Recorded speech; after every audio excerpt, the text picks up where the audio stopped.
Повеќе од 72 милиони долари за 22 тековни проекти на USAID се замрзнати во Македонија со извршната наредба на американскиот претседател Доналд Трамп за запирање на американската помош на 90 дена, во кои Стејт департментот треба да направи реевалуација на сите проекти кои Америка ги финансира во светот и да реши кои ќе продолжат, а кои не. Телма побара од американската амбасада во земјава колку вкупно проекти финансирани со американски даночни средства се ставени на стендбај и за колку вкупно средства станува збор, но оттаму сите одговори упатија да се бараат од Белата куќа.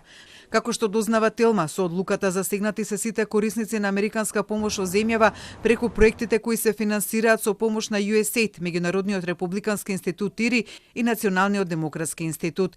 Од достапните информации на веб страниците на трите организации во земјава може да се види дека USAID во моментов има тековни 22 проекти и тоа во областите подобрување на економската конкурентност, намалување на корупцијата, зголемување на придонесот на граѓаните кон општеството, особено младите, програма за локални работи. USAID финансира и 6 регионални проекти во висина од околу 130 милиони евра, а во кој е вклучена Македонија. Ири пак има еден тековен проект во земјава кој оди под мраз.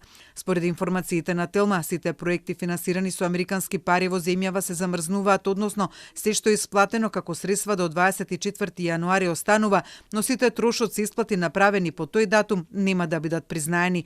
Исто така, сите договори на американските организации со директно договорените изведувачи во земјава на проектите останува, но договорите на подизведувачите се по знак прашалник, односно можат да бидат прекинати. Ревидирањето на проектите финансирани од САД засегаат илјадници проекти во целиот свет, кои вкупно чинат милиарди американски долари. Во 2023-та висината на помошта на САД за овие проекти изнесуваше околу 60 милиарди долари.